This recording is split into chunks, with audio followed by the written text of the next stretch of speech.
કોલેજમાંથી જ્યારે કરિયર શરૂ થાય છે ત્યારે સૌથી મોટો બદલાવ કયો આવે છે ખબર છે? એ છે વાતચીત કરવાની રીત. આજે આપણે એક એવી શક્તિશાળી ટેકનિક શીખીશું જે પહેલા દિવસથી જ એક પ્રોફેશનલની જેમ વાતચીત કરવામાં મદદ કરશે. જરા આ સવાલ પર વિચારીએ. ક્યારે એવું બન્યું છે કે આપણે ખૂબ મહેનત કરીને લાંબો, વિગતવાર ઈમેલ લખ્યો હોય અને સામેથી કશો જવાબ જ ના આવે? અથવા કોઈ મીટિંગમાં આપણી વાત કોઈ ધ્યાનથી સાંભળતો જ ના હોય? જો જવાબ હા હોય તો ચિંતા ના કરશો. આવું ઘણા લોકો સાથે થાય છે અને તેનું કારણ આપણી વાતચીત કરવાની પદ્ધતિમાં હોઈ શકે છે. આ બધાનું મૂળ છે ને એક નાનકડા માઇન્ડસેટ શિફ્ટમાં છુપાયેલું છે. જો કોલેજમાં આપણે બધા સ્ટુડન્ટ મોડમાં હોઈએ છીએ. આપણો ટાર્ગેટ શું હોય? પ્રોફેસરને બતાવવાનું કે આપણે કેટલી મહેનત કરી, કેટલું રિસર્ચ કર્યું. આપણને આપણા પ્રયત્નો પર માર્ક્સ મળે છે. પણ પ્રોફેશનલ દુનિયા એ સાવ અલગ છે. ત્યાં કોઈને એ નથી જાણવું કે કેટલો પરસેવો પાડ્યો. એમને તો બસ પરિણામ જોઈએ. આને કહેવાય વેલ્યુ પ્રોવાઇડર મોડ. તો ચાલો આ પરિણામવાળી વાતને થોડી વધારે ઊંડાણથી સમજીએ. કારણ કે પ્રયત્ન કરવો જરૂરી છે, એમાં કોઈ બેમત નથી. પણ કરિયરમાં સફળતાનો સિક્કો તો પરિણામો પર જ ચાલે છે. પણ આવું શા માટે? ચાલો જોઈએ. આનું સૌથી બેસ્ટ ઉદાહરણ ઇન્ટરવ્યૂમાં જોવા મળે છે. તમે સ્ટાર મેથડ વિશે તો સાંભળ્યું જ હશે, બરાબર ને? સિચ્યુએશન, ટાસ્ક, એક્શન અને રિઝલ્ટ. હવે મને કહો, આમાં સૌથી અગત્યનો ભાગ કયો? જી હા, રિઝલ્ટ. આપણે હંમેશા વાર્તાનો ક્લાઇમેક્સ પહેલાં કહીએ છીએ. કેમ? કારણ કે પ્રોફેશનલ દુનિયામાં દરેકની મિનિટ કિંમતી છે. એ લોકો એ જાણવા નથી માંગતા કે તમે શું કર્યું. એ જાણવા માંગે છે કે તમે જે કર્યું એનાથી થયું શું. તો આ પરિણામ કેન્દ્રિત માનસિકતા અપનાવવાનો મતલબ શું થયો?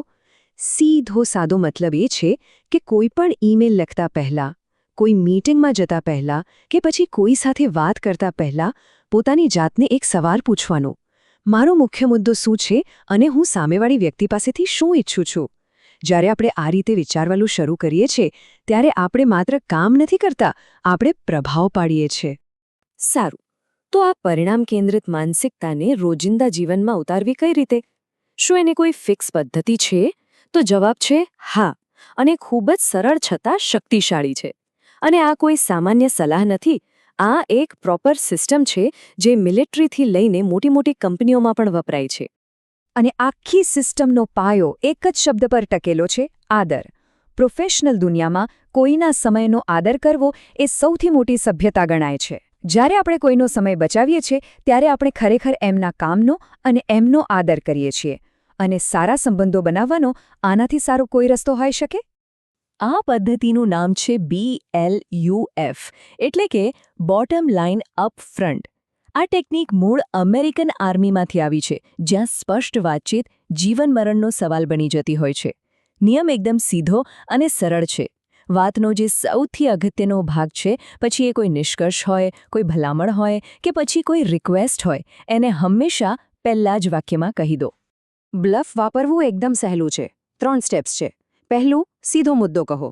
જેમ કે, મારું સૂચન છે કે આપણે પ્રોજેક્ટની ડેડલાઇન 1 અઠવાડિયું લંબાવીએ. બીજું, એની પાછળનું કારણ, એટલે કે જરૂરી સંદર્ભ આપો. જેમ કે, આપણે જે ડેટાની રાહ જોતા હતા એ ક્લાયન્ટ તરફથી મોડો મળ્યો છે. અને છેલ્લું, એકદમ સ્પષ્ટ કહો કે શું જોઈએ છે. તો શું આપણે આ ફેરફારને મંજૂરી આપી શકીએ છીએ? બસ આટલું જ. સીધું, સ્પષ્ટ અને અસરકારક. હવે જરા તફાવત જુઓ. BLF વગરનો ઈમેલ કેવો લાગે છે? એક લાંબી વાર્તા જેવો, જેને વાંચીને કંટાળો આવે અને મુખ્ય મુદ્દો શોધવા માટે આખો ઈમેલ ફંફોસવો પડે. પણ BLF વાપર્યા પછી ઈમેલ એકદમ ક્રિસ્ટલ ક્લિયર છે. પહેલી જ લાઇનમાં ખબર પડી જાય કે વાત શું છે. આનાથી ફક્ત સમજ નથી બચતો, પણ સામેવાળાના મગજનો ભાર પણ ઓછો થાય છે અને એટલે જ જવાબ મળવાની શક્યતા અનેક ગણી વધી જાય છે. ઓકે, તો આપણે શા માટેને કેવી રીતે કરવું એ તો સમજી લીધું. પણ વાત અહીં પૂરી નથી થતી. કારણ કે સાચું જ્ઞાન એ જ છે જેનો આપણે ઉપયોગ કરીએ. તો હવે વારો છે એક્શનનો. આના માટે આપણી પાસે એક ખૂબ જ સિમ્પલ પણ પાવરફુલ એક્સરસાઇઝ છે. એને કહેવાય છે 3 સેકન્ડનું ઓડિટ.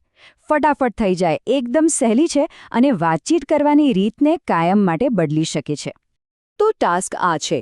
અત્યારે જ પોતાના ઈમેલના સેન્ટ ફોલ્ડરમાં જાઓ અને મોકલેલા છેલ્લા 5 ઈમેલ ખોલો. હવે દરેક ઈમેલને માત્ર 3 સેકન્ડ માટે જુઓ. 1, 2 અને 3. શું આ 3 સેકન્ડમાં એ સમજી શકાયું કે એ ઈમેલનો મુખ્ય મુદ્દો શું હતો કે પછી સામેવાળા પાસે શું અપેક્ષા હતી? જો જવાબ ના હોય તો સમજી લેજો કે સહકર્મીને પણ એ સમજાયું નહીં હોય અને બસ આ જે જગ્યા છે જ્યાં બ્લફનો જાદુ કામ કરશે. અને આ વાત એક વિચાર સાથે પૂરી કરીશ.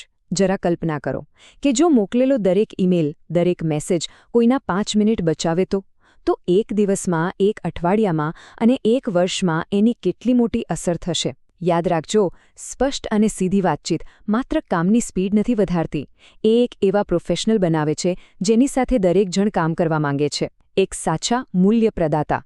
અને એ જ એક સફળ કરિયરનો અસલી પાયો છે.